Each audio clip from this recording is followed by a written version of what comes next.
Hola, en esta presentación vamos a hablar de los protocolos de enrutamiento. La agenda que vamos a seguir es la siguiente. Pues vamos a hablar del proceso de configuración y al final habrá un ejercicio práctico. Aquí solo me voy a referir al proceso de configuración para no hacer la presentación tan larga. Habrá cosas que voy a pasar de pronto de manera muy rápida y espero que el día de la clase pues las discutamos si les queda alguna duda. Entonces para que lo tengan presente. Bien, volviendo al concepto de qué es enrutar que vimos en la clase pasada, pues es el proceso por el cual se llevan paquetes de una red a una red destino. Y habíamos dicho que para lograr esto se necesitaba saber, o los enrutadores necesitaban saber, pues la dirección IP destino, las fuentes que prueban información, posibles rutas, conocer y evaluar la mejor ruta y mantener actualizada la tabla de enrutamiento. En la clase pasada que vimos el enrutamiento estático, pues la persona o el ente que hacía eso era el administrador de la red, donde le indicaba al enrutador por dónde debía enviar esos paquetes. Ahora con los protocolos de enrutamiento, algunas de estas cosas se harán de manera automática. Repasando nuevamente lo que vimos ese día, que yo les hacía énfasis en lo que primero aprende un enrutador, en el caso del enrutador A, son las tres redes que tiene directamente conectadas, que aquí las estoy señalando. Si ejecutamos el comando show IP route, que me permite ver la tabla de enrutamiento en el enrutador, vemos que tiene directamente conectadas dichas redes, la 172.16.1, 176.16.1, la 176.16.2, 176.16.2 y el enlace que se conecta con el enrutador B, que en este caso sería la 10.1.1.0. Eso es lo primero que aprende el enrutador sin tener configurado ningún protocolo de enrutamiento. Quiero que eso quede claro porque más adelante lo vamos a utilizar en la configuración de los protocolos de enrutamiento. Entonces, ¿qué es lo primero que aprende el enrutador? Lo que tiene directamente conectado.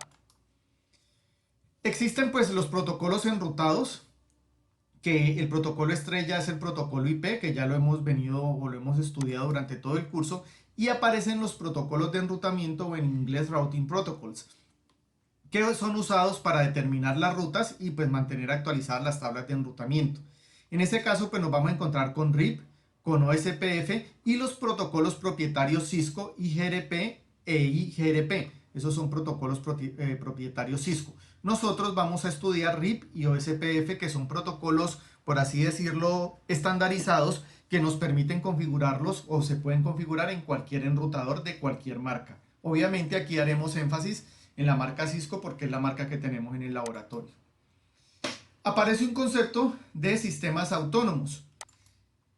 Y ahí aparece, un sistema autónomo es una colección de enrutadores bajo un mismo ente administrativo. Entonces, cuando yo tengo un sistema autónomo como este que aparece aquí, que es el sistema autónomo 400, yo puedo configurar dentro de ese sistema autónomo protocolos como RIP o SPF o los protocolos propietarios de Cisco.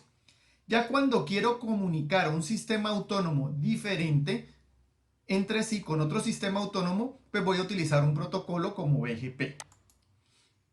Entonces aparecen protocolos interiores, que son los que acabo de mencionar, y protocolos exteriores, como lo es BGP. Miremos el concepto de distancia administrativa. Este concepto es muy importante tenerlo en cuenta. ¿Por qué? Porque es la característica usada por los enrutadores para seleccionar la mejor ruta, cuando existen dos rutas para llegar al mismo destino, pero dichas rutas son con diferente protocolo.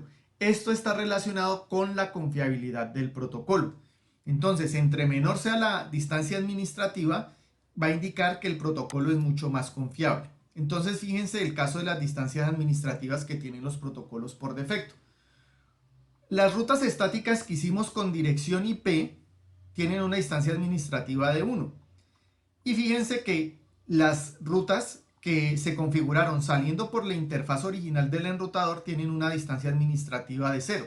¿Esto qué indica? Que esta ruta es más confiable que una ruta donde se ha configurado llegando por la dirección IP extremo del enlace. Y entre los protocolos que vamos a analizar, pues RIP tiene una distancia administrativa de 120, OSPF de 110, y los protocolos propietarios de Cisco, pues ellos tienen una distancia administrativa menor para que si se llegan a configurar, pues lleguen a funcionar.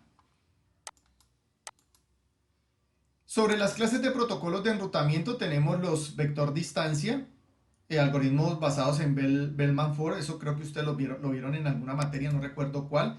Tenemos los estados del enlace y los de enrutamiento híbrido. En el caso de vector distancia, el algoritmo estrella es RIP, y en el estado del enlace o SPF, que más adelante pues vamos a revisar. Aparece el concepto de métrica, que es el costo asociado a una ruta. Entonces, cuanto menor sea la métrica, mejor es la ruta. Y entre las métricas usadas, más usadas están pues los saltos, el ancho de banda, retraso, carga, confiabilidad, costo y tic-tacs. Tic-tacs casi no se usa, o yo no lo he llegado a usar. Aquí aparece la definición de cada uno de esos conceptos, pues saltos, número de enrutadores para atravesar un paquete para alcanzar el destino, ancho de banda, la capacidad del enlace, el delay o retraso, pues tiempo para llevar un paquete, carga, el grado de utilización del enlace, y confiabilidad relacionado con la proporción de errores en el enlace. Y costo, un valor que se le asigna a la ruta. Bien. Miremos ahora cómo configurar un protocolo de enrutamiento. El proceso y la filosofía es igual en todos los protocolos, ¿correcto? Lo que va a variar son los comandos que se utilicen, para que lo tengan en cuenta, y de pronto voy a hacer mucho énfasis en esta situación. Entonces, ¿cuáles son las tareas para configurar el protocolo? Pues primero elegir el protocolo. Este se hace en configuración global, router, y aquí en protocol pues va el protocolo y a veces se le coloca algo adicional. Y esto es importante, solo se deben publicar las redes directamente conectadas al enrutador. ¿Por qué? Porque eso es lo que sabe el enrutador a ciencia cierta de lo que tiene conectado, y eso es lo que va a empezar a difundir a los otros enrutadores, ¿correcto? Entonces, solo publicar las redes directamente conectadas al enrutador. Ya dentro del protocolo de enrutamiento, aquí ya estoy publicar las redes con el comando network y la dirección IP de la red. Entonces siempre va a ser ese el proceso. Miremos el caso de RIP. RIP es un protocolo basado en saltos, ¿correcto? Obviamente basado en vector distancia, su métrica se basa en saltos, soporta máximo hasta 15 saltos, y las tablas de enrutamiento se actualizan cada 30 segundos. Entonces miremos por ejemplo este esquema de acá. Si vemos que por acá hay mayor ancho de banda, pues uno podría decir que el paquete se puede demorar menos por acá. Y por aquí tenemos un ancho de banda súper limitado. Pero ¿qué ocurre? RIP solo analiza los saltos. Entonces, para llegar a la red D, pues aquí solo utiliza un salto, mientras que para acá puede utilizar 2 o 3 saltos, ¿correcto? Entonces RIP se basa en saltos, no mira el ancho de banda, entonces por eso escoge esta ruta que tiene menor cantidad de saltos. La versión 1 de RIP no soporta subnetting, la versión 2 sí, entonces hay que tener cuidado cuando se esté trabajando con ese protocolo. Aquí está el proceso de configuración de RIP. El comando es router RIP. Ya cuando se entra al config router, empiezo a publicar las redes directamente conectadas al enrutador. Miremos un ejemplo. Supongamos que me plantean este ejemplo y me dicen configure RIP en todos los enrutadores. Entonces, en el caso del enrutador A, que estamos acá, pues habría que publicar la red de este enlace y la red de este enlace. En este caso, la red de este enlace sería la 0 y la red de acá la 4. Entonces entro a RIP y publico la red 0 y la red 4, ¿correcto? En el enrutador, como se tiene subnetting, pero uno le activa la versión 2 y puede aparecer la red sumarizada de esta manera. Ya en los otros enrutadores, por ejemplo en el enrutador C, tiene 1, 2, 3 redes. Entonces tiene la red 1, 0, que aparece aquí, y las dos redes WAN, que en este caso sería, está la 8 y está la 12. El enrutador D tendría 3 redes también, la red LAN, la red 2 y los dos enlaces seriales, y aquí aparecen configurados, ¿correcto? Entonces, esta es la manera de publicar en RIP. Entonces, tengan en cuenta, siempre se publican las redes directamente conectadas a él. Voy a mostrar unos comandos que le permiten a uno verificar que la cosa esté funcionando bien. Esto le va a servir mucho en su trabajo de laboratorio. Está el comando show IP protocols, que me muestra por dónde se están enviando las actualizaciones de RIP. Aquí aparece la versión, está recibiendo versión 1 y versión 2. y está enviando solo versión 1, o sea que no se ha configurado la versión 2. Y aquí aparecen las redes, en este caso en el enrutador A, las cuales están siendo publicadas. El comando show IP route que me muestra las redes, la tabla de enrutamiento, entonces podemos ver las redes que ha ido aprendiendo el enrutador A con una R, pues la aprendió por RIP, o sea, el enrutador ya aprendió a llegar a la red 10.2.2.0, que sería esta red de acá, y también aprendió a llegar a la red 192.1.0, que sería esta de acá. Algo muy importante es lo que está aquí entre corchetes.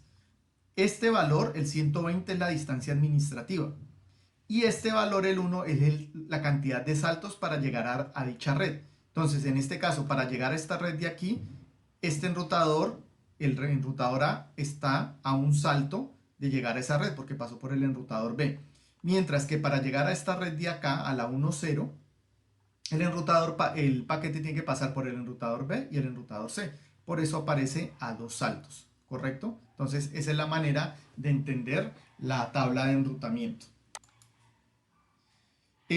Miremos el comando debug iprip. Ese comando se ejecuta para ver cómo está aprendiendo el enrutador. Carga mucho el enrutador y solo se puede hacer por consola. Entonces hay que tener mucho cuidado con ese comando, pero es muy útil para la configuración.